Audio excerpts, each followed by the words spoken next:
Oke pemirsa, Anda kembali bersama kami dalam Hot Ekonomi. Saya masih bersama dengan Mas Angga di studio, Pak Justinus Prastowo dan juga Pak Wijayanto Samirin. Pak Wija, ini ada sekitar 52,2 juta orang total jumlah pekerja formal kita. Kemudian BPJS Ketenagakerjaan yang akan diberikan bantuan berdasarkan data BPJS adalah 13,8 juta orang. Nah, sisanya seperti apa? Sisanya kemana? Apakah dapat bantuan atau tidak? Jangan sampai ini menjadi sebuah polemik baru. Anda mungkin orang yang juga pernah berada di dalam pemerintahan, paling tahu pasti kondisi yang ada seperti apa. Ya, memang saya sepakat dengan Mas Pras ya, bahwa situasi data di kita itu masih belum terintegrasi dengan baik.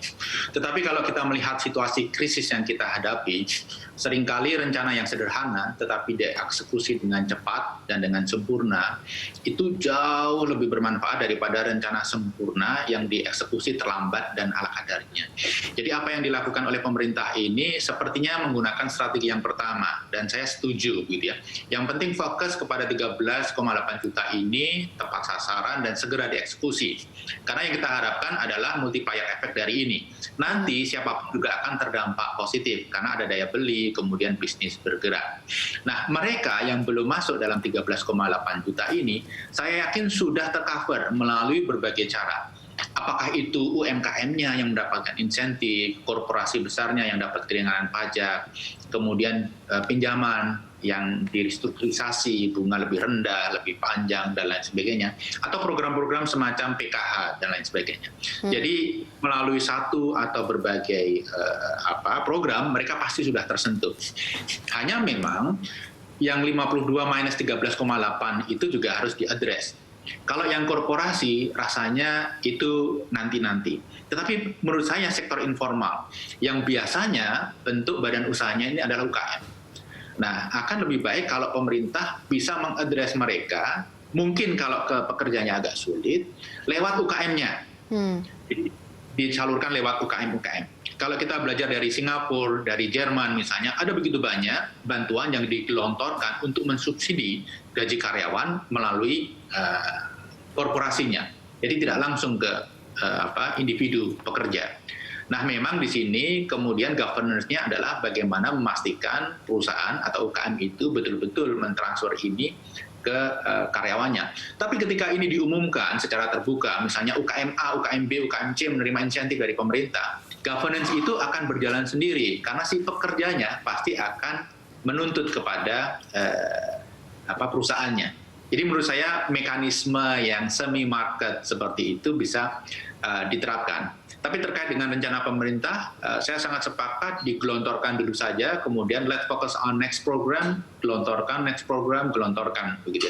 Kita tidak mempunyai luxury of time dalam situasi kritis sekarang. Oke, baik. Pak Justinus, ini sesuatu yang misalnya tadi yang Pak Wijayanto bilang sesuatu yang sederhana, tapi memang harus step by step begitu untuk meningkatkan daya beli, untuk terus menjaga pola konsumsi masyarakat kita sehingga pertumbuhan ekonomi bisa naik. Tapi bagaimana menjaganya? Apakah orang yang pekerja-pekerja yang di luar data BPJS Ketenagakerjaan ini harus seperti apa?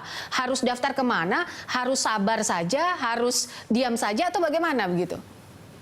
Ya, saya sepakat Pak Wija tadi. Kebijakan kalau nunggu sempurna nggak akan pernah dieksekusi. Tapi ketika kita punya itikat baik dan kita mulai, penyempurnaan itu sambil jalan. Sama dengan skema bansos ini. Ide memberi insentif pekerja yang gajinya di bawah 5 juta ini kan juga hasil dari kontemplasi, evaluasi di lapangan seperti apa. Lalu muncul ide ini karena bisa mengisi ruang yang masih tersedia. Termasuk untuk mereka yang belum tercover dalam skema ini, di luar BPJS misalnya, kami juga terus berinteraksi dengan banyak pihak, Satgas juga sama, bekerja paralel, mencari bagaimana cara yang paling efektif, karena faktanya banyak pegawai di lingkungan pemerintahan aja banyak yang bukan PNS. Pegawai honorer, lalu pegawai kontrak yang gajinya juga di bawah 5 juta. Ini yang terus kita upayakan bisa di-capture, dan semua bisa mendapatkan insentif. Bahwa kita mulai dulu dari yang terdaftar BPJS itu iya, tapi ini tidak lalu mengabaikan atau mengesampingkan fakta perlunya melakukan pemerataan sehingga dipastikan semua yang berhak itu bisa mendapatkan, Mbak Popi. Oke, baik. Mas Angga, tanggapannya bagaimana dengan pekerja informal yang tidak terdaftar di BPJS? Harus seperti apa? Harus bagaimana? Iya, pertama yang terpenting memang kan speed juga ya. Tapi speed juga jangan sampai meniadakan secara teknis. Problem utamanya kadang-kadang policy di atasnya oke, tapi dalam implementasi lapangan atau teknisnya ini banyak saluran-saluran yang nggak paham. Contoh misalnya di sektor UMKM, banyak bantuan-bantuan yang dikelola keringanan pajak, lalu misalnya penyesuaian di perbankan dan lain sebagainya. Tapi ketika dihadapkan pada regulasi di internal perbankan sendiri, kita ketemu banyak kesulitan. Nah ini harapan saya benar-benar komite ekonomi ini bisa, pemulihan ekonomi ini bisa mengawal secara teknis gitu. Jangan sampai kejadian-kejadian seperti sebelumnya juga terjadi kembali. Yang kedua saya rasa ini harus berkolaborasi ya dengan stakeholder di sektor swasta juga, dengan asosiasi atau dunia usaha. Saya sepakat kanal-kanalnya banyak. Jadi harus berkolaborasi karena mereka yang tahu realita di lapangan seperti apa. Seperti pekerja hiburan, mungkin ya dengan asosiasi dunia hiburan dan lain sebagainya, mereka diajak untuk membantu mendistribusikan gitu loh. Jadi mereka yang punya database dan juga mengawal tadi kan, mengawal proses pendistribusiannya itu tadi. Jadi benar-benar ada check and balance di sini. Sangat penting sekali karena kan juga kas pemerintah terbatas nih. Kalau nggak ada check and balance kan akhirnya nanti bisa menguap dan nggak tepat sasaran juga. Ya kurang pas, jangan sampai double udah ada yang dapat ini, dapat ini. Nah, akhirnya yang ada yang nggak dapat sama sekali. Nah itu dia Pak Yus, ketika stimulusnya sudah cukup banyak misalnya, banyak juga yang sudah memuji apa yang dilakukan oleh pemerintah atau mengapresiasi apa yang sudah dilakukan pemerintah dengan segala stimulus. Tapi yang ditakutkan adalah adanya stimulus yang tumpang tindih. Ini implementasinya menjaganya seperti apa di lapangan Pak Yus? Ya emang ini hal yang tidak terhindarkan pada saat kita belum punya data tunggal yang akurat, yang mumpuni sebagai basis untuk membuat kebijakan yang lebih baik. Sama dengan skema bansos yang terjadi memang ada tumpang tindih, tapi Kemensos terus menyempurnakan DTKS, data terpadu kesejahteraan sosial, melakukan data cleansing, dan pada akhirnya tidak terhindarkan, masih ada yang mendapatkan bantuan ganda. Maka kesadaran dari penerima itu juga penting. Bagaimana mereka menjadikan di beberapa daerah dan juga untuk mereka mengembalikan supaya dimanfaatkan oleh orang lain.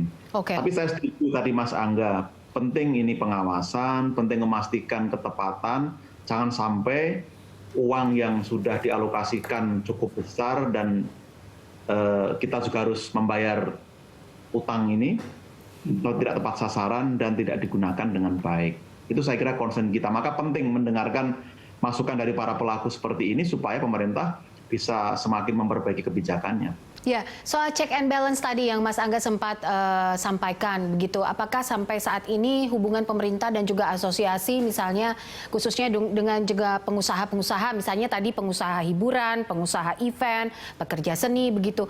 Apakah mereka juga diajak untuk berkumpul, untuk ngobrol, untuk ngomongin seperti apa nanti stimulusnya? Karena kalau yang saya dengar kemarin kan sempat Kemenpar juga datang ke Pak Jokowi tapi bicara dengan para artis atau seniman gitu ya. Tapi dengan pengusaha hiburan atau seniman-seniman yang bekerja misalnya di kafe atau di pub itu tidak tersentuh begitu. Nah, ini bagaimana? Ya, komunikasi terus dijalankan, bahkan banyak sekali peraturan Menteri Keuangan yang terbit terkait insentif itu hasil dari proses deliberasi yang partisipatif. Banyak yang bersurat, audiensi dan lain-lain, dan hampir semua diakomodir. Bahwa ada yang belum, itu pasti tinggal waktu atau memang karena masih ada kendala dalam formulasi kebijakannya. Nah, kita lalu berbagi tugas, ada yang melalui Kementerian Pariwisata Ekonomi Kreatif, ada yang melalui Pemda, ada yang melalui Kemenaker dan sebagainya.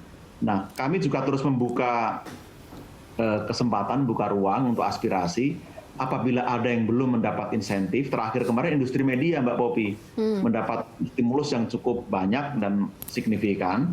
Nah, silahkan asosiasi yang belum tercover, pemerintah sangat terbuka. Apabila memang itu layak dan sangat membutuhkan, harus dibantu dan pemerintah pasti akan mengubah kebijakan supaya lebih baik.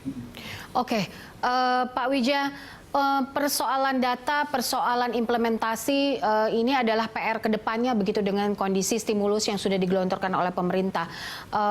kadangkala ada yang tumpang tindih. Bagaimana seharusnya input yang bisa diberikan untuk catatan pemerintah di saat kondisi seperti ini? Jadi tumpang tindih itu sesuatu yang umum terjadi bahkan di negara semaju Amerika ya, ketika mereka ingin menggelontorkan insentif 2 triliun US dollar, itu beberapa tumpang tindih bantuan itu mereka maklumi. Tapi sebisa mungkin yang bisa diantisipasi untuk tidak tumpang tindih itu mereka lakukan. Nah, ini kita bisa lakukan hal yang sama sebenarnya. Misalnya tadi di depan sudah kita sampaikan, yang penghasilannya lebih kecil dapat lebih banyak begitu ya. Kemudian 5 juta oke lah, lebih kecil gitu. Nah, kemudian yang bisa kita lakukan dengan cepat adalah seperti di Amerika. Ketika pasangan itu suami istri kerja, maka haknya hanya ke salah satu. Nah, data BPJS Ketenagakerjaan saya pikir cukup mumpuni untuk mengidentifikasi siapa yang menikah dan dua-duanya bekerja dan siapa yang menikah masih sendiri begitu. Nah, ini akan menghemat cukup banyak. Bayangkan saja, misalnya suami istri, dua-duanya kerja dengan gaji 5 juta, artinya 10 juta. Mereka dapat insentif 600.000 plus 600.000. Ya. Kemudian ada satu keluarga, suami saja yang bekerja, gajinya 2,5 juta misalnya, dia hanya menerima 600.000. Nah, kalau kita berbicara fairness, mestinya yang kedua ini harus mendapat insentif lebih banyak. Jadi outreach perbaikan data dilakukan, tetapi data yang sudah dimiliki BPJS Ketenagakerjaan itu harus dioptimalkan untuk memaksimalkan multiplier effect ini. Syukur-syukur dari jatah anggaran 31, sekian triliun itu bisa sebagian di-save untuk hal-hal yang lain. Tadi Mas Pras menyampaikan tentang pekerja seni, kemudian sektor informal dan lain sebagainya, media dan lain sebagainya. Ini bisa di-channel ke tempat itu. Apapun itu, saya mengapresiasi apa yang dilakukan oleh pemerintah. Saya banyak berdiskusi dengan teman-teman di berbagai kementerian dan mereka sangat serius untuk mendorong ini supaya masif, multiplier efek besar, kemudian tepat sasaran. Oke. Pak Yus, bagaimana ini? Kalau tadi kan sempat diberikan input juga oleh Pak Wija soal misalnya apakah yang lebih kecil gajinya ini bisa mendapatkan lebih banyak jumlah BLT-nya begitu, atau yang lebih besar lebih sedikit begitu. Dan persoalan suami istri misalnya, kalau ngomongin fair atau tidak fair kan jangan, kadang-kadang kan ada perusahaan juga seperti asuransi misalnya. Asuransi untuk wanita melahirkan kalau sudah punya suami tidak ditanggung oleh kantor misalnya begitu. Ini bagaimana kalau mau melihat fair atau tidak fairnya? Ya, memang ide Pak Wija itu ideal dan menurut kami itu juga lebih adil, lebih fair bagi para penerima dan secara target juga lebih jelas karena akan menciptakan multiplier lebih baik. Hanya kendalanya memang lagi-lagi ini administrasi untuk memilah segmen karyawan yang penghasilannya di bawah 2 juta atau di bawah 3 juta, itu juga bukan perkara mudah.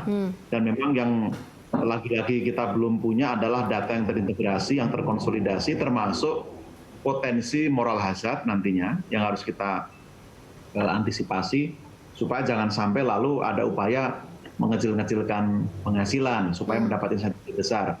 Memang ini plus minus ya, tapi lagi-lagi dengan kebutuhan kecepatan kita berharap dan kita berpikir skema ini yang paling mungkin dilakukan meskipun bukan the best policy-nya, Mbak Popi. Baik, oke, nanti kita akan lanjutkan. Pemirsa, kami jeda sebentar. Hot Ekonomi kembali usai jeda.